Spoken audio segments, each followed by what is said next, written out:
As the first light of dawn crept over the quiet town of Maple Hills, an unexpected phone call shattered the peace of the Dawson household. In their ordinary family home, nestled along a tree-lined street, Karen Dawson answered the ringing phone, unaware that this moment would irrevocably alter their lives. The steady, emotionless voice on the other end informed them of a horrific string of murders. Karen and her husband, David, could scarcely believe what they were hearing. The unthinkable had happened. Their daughter, Amy Dawson, was at the heart of a violent spree that had left the entire community in shock and disbelief. But our story doesn't begin here. It starts many years earlier, in that same serene home, with the image of a seemingly normal girl growing up in an idyllic suburban town. As the Dawson family confronts the harrowing truth that their child has become a cold-blooded killer, the investigation reveals chilling details, piecing together the life and mind of Amy Dawson. This documentary seeks to answer a haunting question. How does an innocent child grow into a mass murderer? And how could her parents have missed the warning signs? Amy Dawson was born on a warm summer evening in June 1994, the first and only child of Karen and David. Maple Hills was the kind of town where everyone knew each other, a close-knit community with little crime and a strong sense of belonging. David, a high school science teacher, and Karen, a nurse at the local hospital, were overjoyed the day they brought their baby girl home. For the first time, Amy's childhood appeared ordinary, a typical story of a girl growing up in a loving, stable environment. She was quiet but not withdrawn, a straight-A student, and an active participant in the local youth group. As the years passed, Karen and David marveled at Amy's obedience and good behavior, especially compared to other children her age. She never threw tantrums, never argued, and followed every rule to the letter. She was always so compliant, Karen recalls, her voice trembling slightly. She never gave us any trouble. I thought she was just naturally well-behaved. We thought we were lucky to have such a good child. But beneath Amy's calm exterior, something far more unsettling was developing, something no one in Maple Hills could have foreseen. As Amy entered her teenage years, small cracks in her composed demeanor began to surface. To her parents, she was still the perfect child, but subtle signs hinted that something was amiss. Teachers at her high school started reporting troubling behavior, disruptions in class, dark and violent artwork, and a growing tendency to isolate herself from others. At first, I thought it was just a phase, says Miss Thornton, Amy's art teacher. Teenagers go through mood swings, but there was something about Amy's artwork that unsettled me. It wasn't just teenage angst. There was a chilling detachment in the way she depicted violence. It was clinical, not expressive. Amy's friends, too, began to pull away. In interviews with her former classmates, many expressed an increasing discomfort being around her. By junior year, she just changed, recalls one of her old friends, Emma.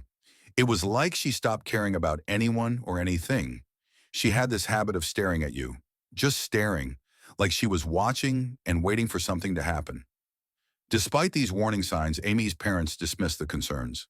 Karen, a nurse, attributed her daughter's strange behavior to school-related stress. David, ever the optimist, believed Amy was simply experiencing the ups and downs of adolescence. They convinced themselves her odd demeanor was merely part of growing up. Yet, as investigators would later discover, this was the first glimpse of the darkness that had been building within Amy for years. The seemingly perfect, obedient child had been hiding something all along. It was the summer after Amy's high school graduation when the first murder occurred. The body of a local drifter was found. Michael Grant's body was discovered in the woods just outside of town, his throat slashed in what appeared to be a random act of violence. For Maple Hills, a town unfamiliar with such brutality, the murder was a shocking wake-up call. With no leads to follow, the police dismissed it as the work of an outsider passing through. But soon more bodies started turning up. The murders were sporadic, with no apparent link between the victims. An elderly woman found dead in her home, a teenage boy strangled by the riverbank, a young mother stabbed in a grocery store parking lot. Each killing was more violent than the last, and the town was gripped by fear. Locking doors at night, something they'd never felt the need to do, became part of daily life for the town's residents. At the time, no one suspected Amy Dawson. She had recently started college and was living at home with her parents, commuting to a nearby university. To those around her, she seemed like a typical young woman, quiet, focused on her studies, and still the well-mannered girl they had always known. But as investigators would later uncover, Amy was living a double life. The obedient daughter her family knew was, in reality, a cold and calculating killer. With each murder, she grew bolder, more confident in her ability to evade capture. The truth about Amy Dawson came to light on an otherwise ordinary day in November. Karen and David had noticed a change in their daughter's behavior in the weeks leading up to that day. She had become more withdrawn, her gaze hollow and distant, but nothing could have prepared them for what they would find. While cleaning her room, David discovered a small black leather notebook tucked beneath her mattress. Inside was a chilling record of each murder. Amy had documented every detail, the way she had stalked her victims, how she had killed them, and the exhilaration she felt after each act. Each page painted a portrait of a mind devoid of remorse, consumed instead by a dark thrill. Afterward, we thought it had to be a joke, David says, his voice thick with disbelief. I didn't want to believe it, but the details in that notebook, it was unmistakable. It was her, our Amy. In the days that followed, Karen and David were faced with an agonizing decision. Turn their daughter in or protect her.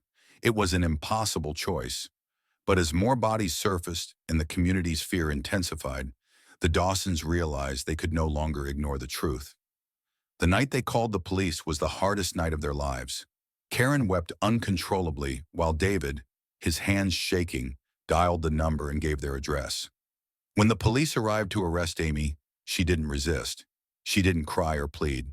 She simply stared at her parents with those cold, vacant eyes, the same eyes that once looked at them with love and innocence. During her interrogation, Amy showed no remorse. She spoke calmly and matter-of-factly, as if discussing the weather rather than the lives she had taken.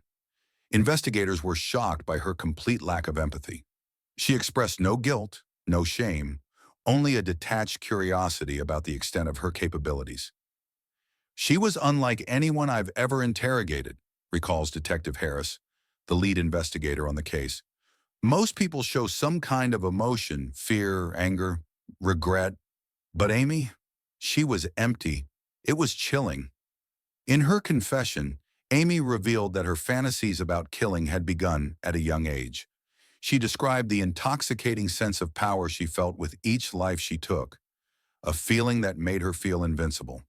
The murders, she said, were a way to assert control over a world from which she felt increasingly disconnected. The evidence against Amy was overwhelming. Her journal, her confession, and the forensic evidence all pointed unmistakably to her guilt. But as the trial approached, one question haunted everyone: her parents, the investigators, and the entire community. Why? Why had Amy, a girl who grew up in a loving home, transformed into a monster? The trial of Amy Dawson was one of the most sensational events in the history of Maple Hills. Reporters from across the country flocked to the small town, eager to cover the story of a seemingly ordinary girl who had turned into a mass murderer. The courtroom was packed daily with locals, journalists, and curious onlookers, all hoping to catch a glimpse of Amy. In the front row sat Karen and David, their faces pale and drawn. Advised by their attorney not to speak to the press, their silence only fueled speculation. How could two loving parents raise a child who would become a killer? What had gone wrong? Amy's defense team argued that she suffered from undiagnosed mental illness, pointing to her violent fantasies and lack of empathy as symptoms of a deeper psychological disorder. They called in expert witnesses who suggested she might have antisocial personality disorder or psychopathy. However, the prosecution, armed with Amy's chilling confessions and journal entries, painted her as a cold, calculating killer who knew exactly what she was doing. In the end, the jury took less than 2 hours to reach a verdict: guilty on all counts. Amy Dawson was sentenced to life in prison without the possibility of parole. As the judge read her sentence, Amy remained expressionless, as though the outcome was of no consequence to her. For Karen and David Dawson, the nightmare was far from over. Their daughter, the child they had loved and raised, was now a convicted murderer. The weight of that reality was unbearable. Unable to endure the stares and whispers of former friends and neighbors, they left Maple Hills, moving to a small town miles away where no one knew their story. In the years that followed, Karen and David struggled to make sense of what had happened. They visited Amy in prison once, but the experience was too painful. She was cold and distant, as though she barely recognized them. "I don't know that girl," Karen says quietly. "The girl we raised is gone. I don't know who that woman is." The story of Amy Dawson continues to haunt Maple Hills, a story of deception, of a seemingly perfect child hiding a dark and violent secret. But it is also a cautionary tale about the devastating consequences of denial. In their desire to believe the best of their daughter, Karen and David missed signs that something was deeply, terribly wrong. As experts have since pointed out, Amy's behavior displayed classic traits of sociopathy: an absence of empathy, a need for control, and a capacity to deceive and manipulate those around her. Yet the question lingered: was this a result of her inherent nature, or could something have been done to alter her path? Was this tragedy preventable, or was Amy always bound to follow such a dark road? Although Amy's trial concluded with a guilty verdict, the echoes of her actions reverberated throughout Maple Hills and beyond. The psychological toll of her crimes and the disturbing truths that emerged left an indelible mark on everyone involved. More than a criminal investigation, Amy's case opened a chilling window into the shadows of human nature. Karen and David's emotional collapse paralleled the unraveling of Amy's concealed identity. In their search for understanding, they met with psychologists who dissected Amy's life, from childhood to adulthood, looking for clues. These consultations, while informative, deepened the couple's anguish, as experts re-examined what they'd once seen as a happy, typical childhood. One psychologist, Dr. Stanley Hurst, interpreted Amy's emotional detachment as an early indicator of psychopathy, a condition that might have been developing for years. "It's likely she experienced emotions very differently, even as a young child," Dr. Hurst explained. "Her strict obedience and rule-following may not have been the mark of a healthy, well-adjusted child. Instead, it might suggest emotional detachment. She didn't rebel because she lacked a genuine connection to her surroundings." Karen later described these sessions as both eye-opening and agonizing, each revelation a fresh wound on her already shattered heart. How could the girl she had held close, sung to sleep, and cherished with all her heart turn into someone capable of such terrifying acts? The expert's portrayal was not of a child led astray, but of one who might have been inclined toward darkness from the very beginning. For David, the logical one, there was some comfort in understanding the science behind his daughter's behavior. Despite everything the experts told them, Karen and David couldn't escape a gnawing guilt. Had they somehow contributed to Amy's darkness? Was there something they could have done differently? Every answer they received seemed to raise countless more questions, none of which brought the closure they so desperately sought. Amy's life behind bars was equally unsettling. She remained as cold and composed as ever, her demeanor unchanged as the years went by. Prison guards and inmates alike described her as unnervingly calm, with no signs of remorse or fear. Her complete lack of reaction to her imprisonment baffled the prison staff, some of whom had dealt with violent offenders for decades, but had never encountered someone so detached from their crimes. "She doesn't seem to care that she's here," remarked one correctional officer who worked with Amy daily. "Most people get angry or at least upset when they realize they're here for life. But her? Nothing. It's as if she's already accepted it, or worse, as if she never cared to begin with." Amy quickly developed a reputation within the prison for her intelligence and manipulative tendencies. She rarely engaged in physical altercations, but had an uncanny ability to psychologically dominate those around her. She wasn't openly cruel. Instead, she subtly sowed discord among inmates, using carefully chosen words to play them against one another. Before long, Amy became a shadowy, feared presence within the prison, not for her strength, but for her cunning. In interviews with prison psychologists, Amy maintained her eerie detachment. When asked if she felt any regret for the murders, her response was chillingly simple: "No, they were necessary." Back in Maple Hills, the shock of Amy's crimes continued to haunt the town long after the trial ended. Once known as a close-knit, friendly community, The town now carried the grim infamy of being home to a mass murderer. The sense of betrayal was profound, and many of Amy's former friends, teachers, and neighbors struggled to reconcile the sweet, quiet girl they once knew with the violent killer she had become. "You think you know someone," said Miss Thornton, Amy's high school art teacher. "I looked at her artwork for years, and yes, there was darkness in it, but I never thought it was real," Miss Thornton confessed, shaken by memories of her former student. "I never imagined she was capable of something like this." The fear Amy's actions stirred left a lasting scar on Maple Hills. Parents in town grew increasingly protective, some even arranging psychological evaluations for their children, afraid that a hidden darkness might also lurk within their own families. The idea that someone could live among them for years without revealing their true nature weighed heavily on the entire community. For Karen and David, the judgmental stares, the whispers, and the lingering guilt became overwhelming. They eventually sold their home and moved away, hoping distance might bring some measure of peace.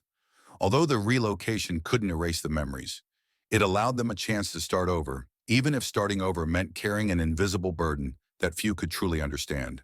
But perhaps the most personal tragedy of all was the loss of John Dawson, Amy's cousin and one of her earliest victims. Although John initially survived the attack, he died from his injuries weeks later in the hospital. His death, while less brutal than others, left a painful mark on the Dawson family.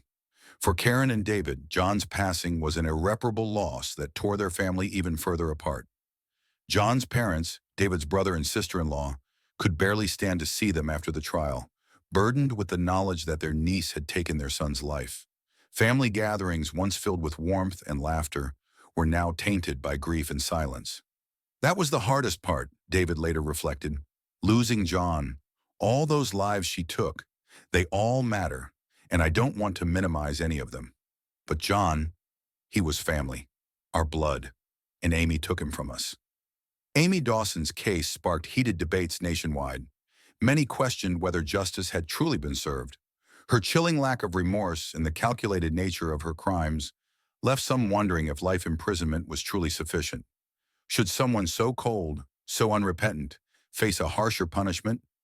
The debate over Amy's sentencing sparked intense public discourse.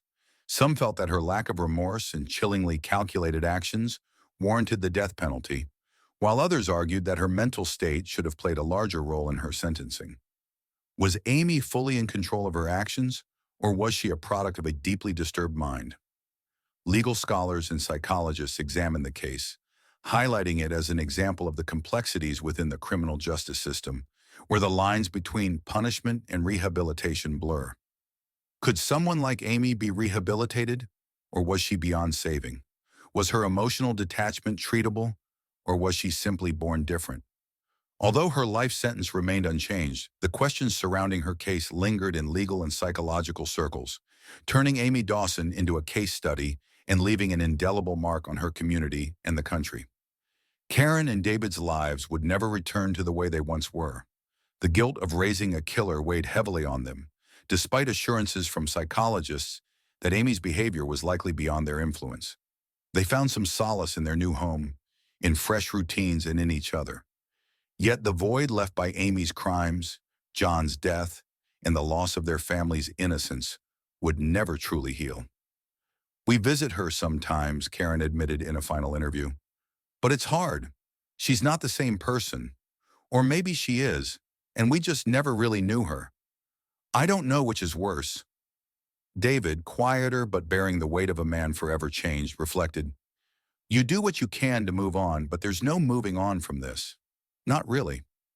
The story of Amy Dawson stands as a haunting reminder of the darkness that can lurk beneath even the most ordinary lives.